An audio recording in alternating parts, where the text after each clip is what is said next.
Nous savons tous que non, nous sommes au mois de décembre. Il y a plusieurs situations qui sont en train de se passer autour du monde à travers, bien sûr, sur le mot Noël ou encore la fête du 25 décembre.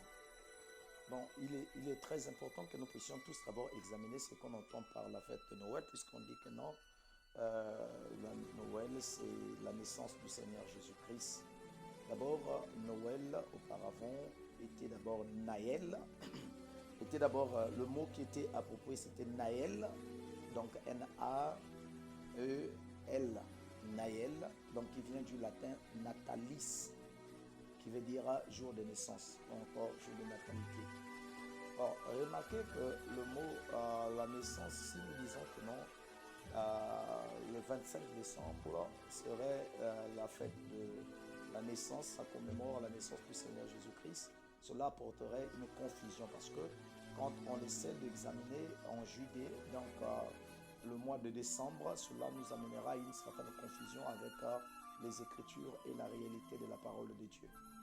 En fait, d'abord, Jésus-Christ est considéré comme l'agneau de Dieu qui ôte les péchés du monde. Là, c'est vrai ce que Jean pouvait dire que voici l'agneau de Dieu qui ôte les péchés du monde. Là, tous nous le savons, comment il était ici identifié, ou encore la parole de Dieu l'identifie à un agneau. Mais or que, d'après la réalité, c'est que les agneaux ne naissent pas le mois de décembre. Cela serait vraiment une contradiction avec la nature. La Bible dit, la nature ne vous enseigne-t-elle pas? Donc ce n'était pas en vain. Donc si nous voyons que les agneaux naissent entre mars et avril, donc dire que non, le Seigneur Jésus-Christ sera né le mois de décembre, cela n'est pas la vérité. Parce que si vous voyez encore en Judée, là où il était, vous allez remarquer avec moi parce que Bethléem n'est qu'un village de la Judée. Or, en Judée, déjà le mois de décembre, il fait tellement froid à tel point que même la neige, donc le niveau de glace, s'atteint environ au 1,83 m à 2,44 m de hauteur, donc de neige. Mais quand on voit ce que les évangiles nous racontent, vous allez trouver que Jésus, en fait Marie et Joseph s'étaient déplacés pendant cette même période, donc la période du mois de décembre, pour aller à Bethléem, puisque c'est là où il devait être recensé. Donc déjà, déplacement le mois de décembre, alors que partout il y a la neige et il fait extrêmement froid, cela contredirait la parole de Dieu et ce n'est pas possible.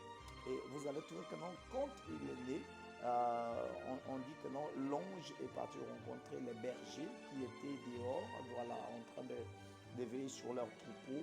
Ils étaient à la belle étoile. Donc, vous voyez, donc là déjà aussi ça contredit parce que déjà la période de décembre, les bergers ne restent pas dehors parce que ça serait une sorte de suicide, vous voyez. Donc ils ne pouvaient pas rester dehors, vous voyez. Donc ils sont dehors en plein air avec leur bétail. Cela n'est pas vraiment conforme à ce que les Écritures nous disent. Donc, vous voyez, toutes ces choses-là montrent clairement que Jésus ne pouvait pas naître le mois de décembre. Parce que les agneaux naissent entre mars et avril. Maintenant, quelle est la vraie vérité? Quelle est la réalité derrière le mois de décembre, notamment le 25 décembre? Il faut souligner que le 25 décembre, d'abord, c'est la période c'est le solstice. Hein, on voyait le solstice. Qu'est-ce qu'on entend par le solstice? Parce que ça vient de deux mots. Il y a le mot sol et le mot sistere en latin. Donc le sol qui revient au soleil et sistere qui veut dire arrêt. Et parfois ça traduit aussi quelque chose qui est lié à la famille. C'est ainsi que le solstice veut dire arrêt du soleil ou encore famille du soleil. Donc, pendant cette période, à partir du 20 jusqu'environ le 25 décembre, le soleil semble s'arrêter. Donc, ça se déplace lentement. Donc, il y a le mouvement très lent du soleil, ce qui fait que les jours sont très longs ou encore les nuits sont très longues et les journées parfois courtes. Donc, c'est ce que, ou encore le contraire encore. Voyez que non, c'est cette période de solstice, donc maintenant, c'est chacune des deux époques où le soleil atteint son plus grand éloignement de l'équateur et paraît être stationnaire pendant quelques jours. Donc, vers environ le 20 jusqu'à environ le 25. Maintenant, s'il faut dire que pourquoi est-ce que les gens auraient choisi le 25 décembre pour célébrer cette fête? En réalité, il faudrait que nous puissions d'abord revoir l'histoire. En fait, le 25 décembre cache quelque chose d'autre. Nous savons que quand le Christ est né, euh, il est grandi, il est tué, ressuscité, voilà. Et les disciples ont commencé à porter la parole de Dieu partout. Vers les années 36, il y a eu certains disciples qu'on appelle Andronicas et Junias, que Paul parle souvent dans le livre de Romains, je crois Romains 16, si je ne me trompe pas. Donc, ces disciples vont se déplacer vers Rome. Et quand ils vont arriver à Rome, Rome était déjà avec des croyances, tout le monde le sait. À Rome, les gens adoraient le soleil, les gens adoraient Jupiter, les gens adoraient la lune, qu'on appelait, donc il y a la lune qu'ils adoraient, il y avait Mars, la planète Mars qu'ils adoraient, donc la lune ils adoraient, donc voilà pourquoi on a fait sortir le jour de lundi, donc le jour de la lune, pour l'adorer jusqu'au jour du soleil qui était dimanche. C'est ces jours-là qu'ils ont rédigé, ils ont fait leur calendrier par rapport à leur divinité.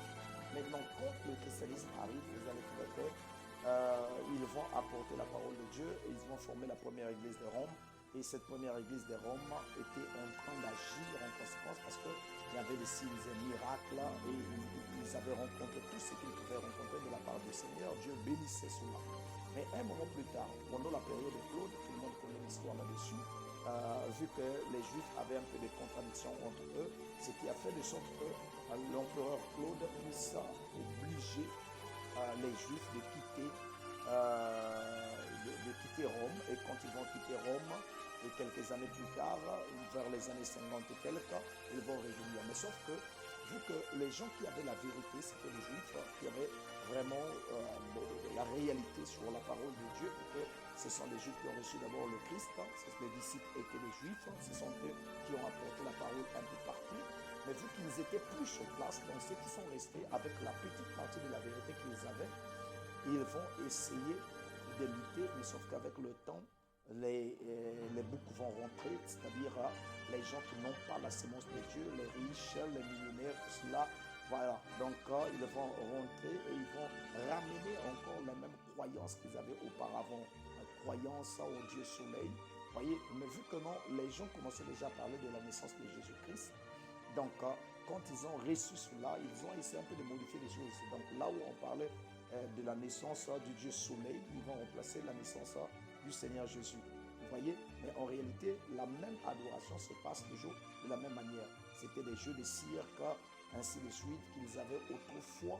Et quand ils vont recevoir le christianisme, ils vont continuer à ramener encore cette manière de faire. Donc les cirques et tout cela, en gardant tout simplement le nom de Jésus, en gardant le nom de l'Église. Mais en réalité, les mêmes adorations, les mêmes statues qu'ils avaient, toutes ces choses-là vont encore être là. Donc c'est pour vous dire que Noël, ça n'a rien à voir avec la naissance de Christ. Nous savons que non, c'est vrai, il est bien de commémorer la naissance de Christ parce que la meilleure des choses, c'est quand Christ vient naître dans nos âmes, vient naître dans nos vies, afin que nous devenions d'autres citoyens, des gens transformés. Mais quand on parle réellement de la naissance de Jésus-Christ, que ce serait le mois de décembre, c'est le mensonge. C'est toujours l'adoration de ce Dieu soleil qu'on appelle encore Baal ou encore Zeus.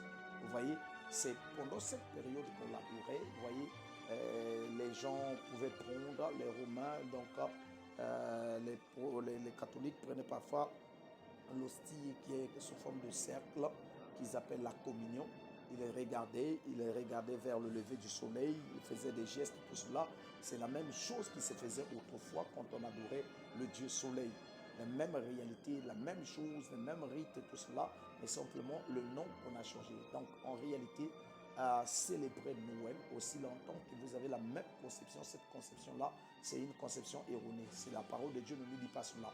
Mais on peut aller encore plus loin. Vous allez trouver que non, il y aura un certain homme qu'on a appelé par le Père Noël. Vous voyez, en réalité, c'est un homme de son vrai nom, Chris Kringle, qu'on va appeler plus tard par Saint-Nicolas. En réalité, ce Chris Kringle, c'est lui qui est venu encore avec le problème de Père Noël. Il a cette fabrication faite de main d'homme. Donc, vous voyez, donc c'est le mensonge. Il faut dire aux enfants la vérité que non, le Père Noël n'existe pas.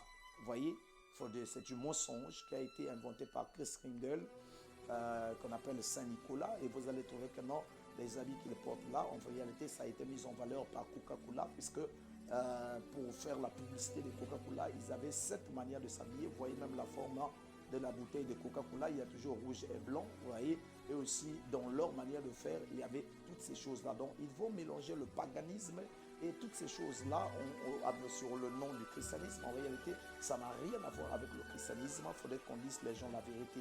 Et je vous assure que non, pendant cette période de Noël, c'est la période pendant laquelle les gens profitent de faire des affaires, de faire des commerces, de gagner beaucoup d'argent.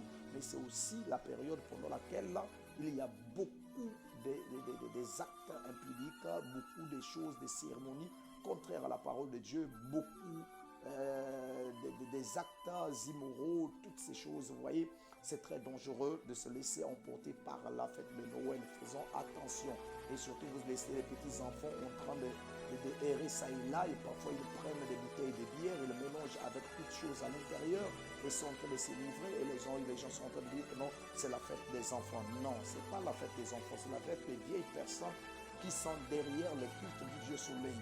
Donc faisons attention à cela. En réalité, quelque chose qui devait être vraiment une célébration spirituelle, c'est-à-dire penser en la naissance de Jésus-Christ dans nos âmes, mais en réalité, Satan en a fait une occasion d'apporter plus de chaos sur la terre. Vous avez fait comment, pendant cette fête de Noël, combien de couples ne vont pas se séparer à cause de cette fête. Pendant cette fête de Noël, combien des enfants ne vont pas perdre leur virginité à cause de cette fête. Donc faisons très attention, disons les gens la vérité, arrêtons ce mensonge, cette tromperie. Si je pouvais avoir le temps, je pouvais vous ramener encore le peuple de Babylone, parce que ces choses-là qui ont été à Babylone, c'est passé par les Médo-Perses, la Grèce est juste arrivée à Rome. C'est le même esprit qui continue toujours. Donc vous ne devez pas vous embrouiller, vous tromper sur la fête de Noël. Sinon, nous avons tellement de choses à dire là-dessus. Merci beaucoup pour cette petite précision sur la fête de Noël.